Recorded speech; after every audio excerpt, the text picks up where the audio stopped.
Assalamu alaikum урматтуу кесиптештерим, мекендештерим. Биз ата журт Кыргызстан фракциясынын депутаты урматтуу Абдалиев Мекенбек Акимович экөөбүз Америка Кошмо Штаттарындагы мекендештерибизден кабар алып келдик. Бардыңыздарга салам айтты. Ал жактагы элчибиз Бактыбек Аманбаев аркылуу бизге атайын чакыруу келген экен. Ал жакта National Praying Breakfast деген иш-чара бар экен. Президент Эйзенхауэрден бери келаткан традициялуу иш-чара экен. Бул эми кыргызча кандай деп которулат билбейм. Орусча молитвенный завтрак деп коет экен. Мен кыргызча балким ибадат засторкону, сыйынуу засторкону деп которулат экен.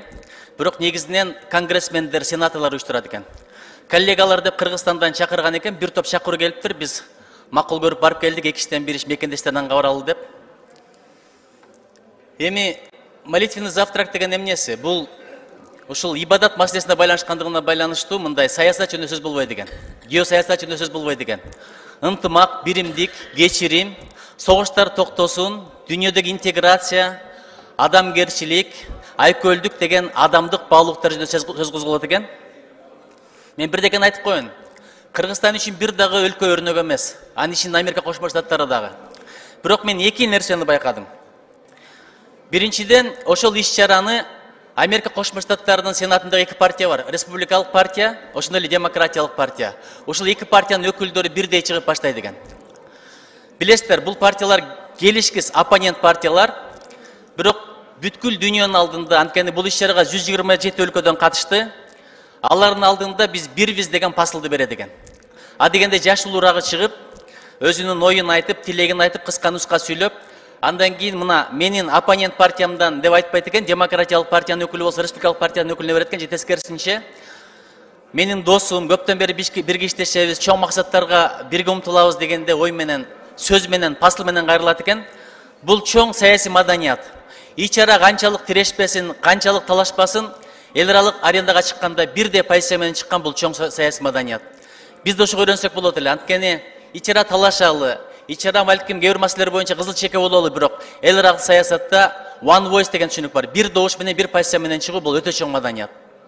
Ушуга абдан ыраазы болдум. Экинчиси, сөз бергенде бул иш-чарага байланыштуу түкүн сенатор чыгып азыр сыйынып койсун, балан конгрессмен чыгып азыр жараткан кайрылып койсун деп өздөрүнүн дининде тартынбай айтып атышат. Алар болсо диний ритуалдарын коркпой эле кылышат экен. Тартынбай эле. Бизде деле ордуңардан турула дегенде туруп аттык. Анткени сыйлаш керек башка бирөөнүн дини болсо деле. Ал эми биздин Кыргызстанда дин алымы келип динди сүйлөсө, светтик мамлекетпиз, эмне деп атасың деп оозун жаап атабыз. Ушул туурабы, туура эмеспи? Ошого мен мына президенттин өкүлү сизге кайрылат элем. Светтик дегенге бир туура интерпретация бериңиздерчи, комментарий бериңиздерчи. Анткени ат көрбөгөн мени өлтүрөт деп коет, 70 жыл атеизмде жашап, анан демократияны көрбөгөн билбеген жаныбыз светтик деп эле бирөө Кудай десе эле оозун жапканга аракет кылып атабыз. Эми ар кимдин өзүнүн эрки, өзүнүн каалоосу, өзүнүн тилеги бар, өзүнүн тандоосу бар, жолу бар. Бирок бир дегенди суранат элем, кеп ынтымакта канча дагы ар бир диндин тарапкерлери бар, ошону тутунгандар бар, ошолордун көңүлүн, жүрөгүн ойлойлу. Билип билбей сүйлөгөн бул жакшы нерсе эмес, мунусун айткым келип атат. Ошондой эле Америка Кошмо Штаттарында көп бала бакчаларды чиркөөлөрдүн астында экен. Азыр мен The Promised Land деген Обаманын китебин белек кылышты, англис тилинде окуп атам. Ал деле чиркөөдө нике кыйыптыр. Ошон үчүн адамдардын диний укугун сыйлайлы, эркиндигин сыйлайлы. Бул светтик деген сөз атеисттик деген сөз эмес, динди жокко чыгаруу деген сөз эмес. Ушуга мен жакшылап бир көңүлүңүздөрдү бөлүп коеюнчу. Качантан бир резонанстар болуп атат. Бардыгыбызга аксакал болуп, элдин башын бириктире турган куракта ушул багытта билип билбей сөз сүйлөп, элдин бир ынтымагына доо кетирип болбайлы, ыдыратып болбайлы. Ошол маселени айткым келди. Дагы бир үйрөнө турган нерсе элдин күлүп жайнап жүргөнү. Төртүнчүсү, полицейскийлер жолдо бир дөңгөлөгүң жарылып калса, токтоп туруп, сенин дөңгөлөгүң оңдолгуч жакты туруп турушат экен. Жолдорду тосуп, ыңгайлуу шарттарды кылып, мүмкүн болсо адамдарга жардам берүүгө аракет кылышат экен. Анан бир мекендешибиз барыптыр, өздөрү айтып берди. 6 айдан кийин баса бериптир, грин карт утуп алып барган экен. Эмне себептен дегенде, бул жакта же интрига болбосо, же ушак айтылбаса, урушарга киши болбосо жерип кеттим деп баса бериптир. Чындыгында ар бир адам өзүнүн иши менен алек, мыйзамды сыйла, урматта болду. Сенин мышыгыңды эч ким быш дебейт. ушул багытта да үйрөнө турган нерселер бар экен. Мекендештерибиз менен жолуктук. Мекендештерибиздин эң чоң көйгөйү бул жака келдик, иштеп атабыз, каражат жөнөтүп атабыз, бирок балдарыбыз ушул коомго сиңип кетип, тилин, маданиятын унутуп калса эмне кылабыз деп ошону ойлонушат экен. Бизден бирдеке сурандык, колдон келсе мектептерди ачалы, кыргыз тили боюнча мугалимдерди, адистерди, педагогторду жөнөтүп берсеңиздер деп. Чикагода кыргыз мектеби ачылыптыр. Ошо мектептин ачылышына жардам берген, көмөк көрсөткөн, жол берген Америка өкмөтүнө да рахмат айтып коюш керек. Экинчиси, Баткен окуясында $236,000 топтоп берген экен. Ушуну бир да жерде айтпаппыз, белгилебеппиз. Кеч болсо дагы, эч болбосо кеч болсун деп чоң рахмат айтып коелу америкалык мекендештерибизге. Үчүнчүсү, мигранттар добуш бере алышпай деген. Нью-Йоркко бирөө бар, Филадельфиядан добуш берем деген экен. Токтотуп коюптур машинасын бир жерге, чыгып алып $100 штраф төлөптүр. Ошочу Филадельфиядан бир 4-5 адам барып добуш берип келди дейт. Ошол да өкүнүп калыптыр. Эми ушунча келдим, бир күнүм кетти, анда да штраф төлөп атам деп. Ошон үчүн болгону Нью-Йорктогу бир жерде добуш берүү участогу бар экен, Вашингтонда бар экен, балким келечекте Чикагода болот. Ушул жактарында карап берсеңер дейт. Филадельфияда деле бир топ мекендештерибиз бар экен. Анан бир топ мекендештерибиз барат экен, баягы эле кара жумуш, доставщик деп коет, жеткирүүчү. Ошондон баштайт экен, же таксист болот экен. Бирок ал жакта дейт, медсестраларга аябай талап чоң дейт. Бирок бизден Кыргызстандан келген медайымдарды жумушка кабыл албайт, анткенде тарбиянын, илимдин, билимдин стандарты башка дейт, дипломдун стандарты башка дейт. Ошон үчүн келишим түзүп алып, жок дегенде америкалык стандарт менен Кыргызстанда айрым медучилищелерде окутсаңыздар дейт, ошолор келип бул жака ишке туруп, жумушка турса абдан жакшы айлык табат, абдан жакшы киреше Кыргызстанга алып келет эле деген ойлорун айтышты. Дагы бир маселе, элчиликтин айлыгы аябай аз экен.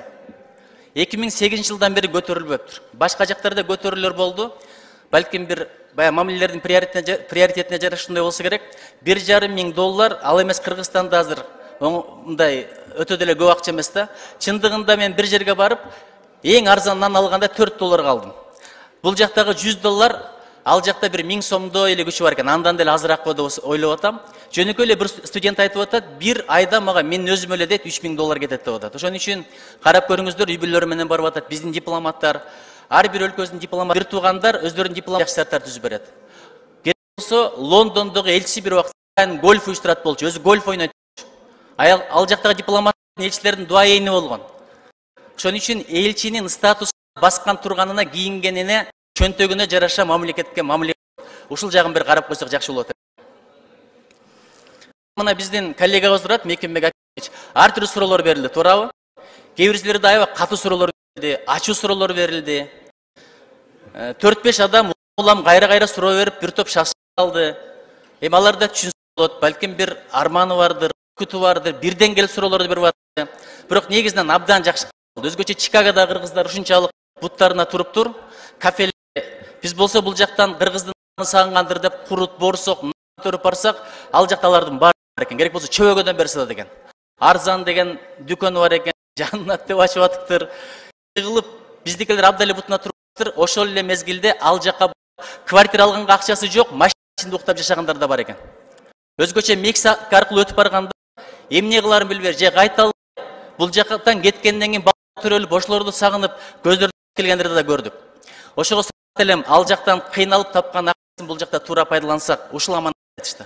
Жалаң эле тойго, ай сойгонго, кой сойгонго кетирбей, инвестиция кылсаңар, илим билим алса дегендерин алар билдиришти. Дагы бир жолу айтам, мекендештерибиз аябай ожалып калыптыр. Анан жакында бир Кыргыз таун деп турсак деген тилеги бар экен. Ал мен Калифорнияга бардым. Калифорнияда Корей таун деген бар. Ал жакта ичине кирсең Кореяда жүргөндөй эле болосуң. Корей багы, Корей тили, Корей мектеби, Корей бакчасы. Ошол эле мезгилде кыргыздар өздөрүнүн маданиятын, тилин, адабиятын сакташ үчүн ушундай бир кылсакпы деп ойлоп атыптыр. Мен ойлоп атам, урматтуу президенттин өкүлү, чет өлкөдөгү кыргыз диаспораларынын тилин, маданиятын сактоо боюнча өзүнчө бир саясат кылыш керек. Улуттук программа иштеп чыгалы, керекпи мыйзамдын борун жазалы, мамлекет кайра бөлүп колдонбой сайын бул маселени кыйын. Эгер Кытайдай көп эл болсок, Индустардай көп эл болсок, бул проблема болбойт эле. Алар көп эл кайда болбосун өздөрүнүн иденттүүлүгүн сактай алышат. А биз аз элбиз. Ошол жака ассимиляция болуп кетсе, азыркы биртке алган акчабыз менен узак мөөнөт утулуп калабыз. Ошон үчүн мекендештерибизге чоң рахмат. Бүт дүйнөдөгү мигранттарыбыз аман болсун, соо болсун, кайта келсин, элибиз эл бойдон калсын, жараткан өздүгүбүздөн ажыратпасын. Чоң рахмат.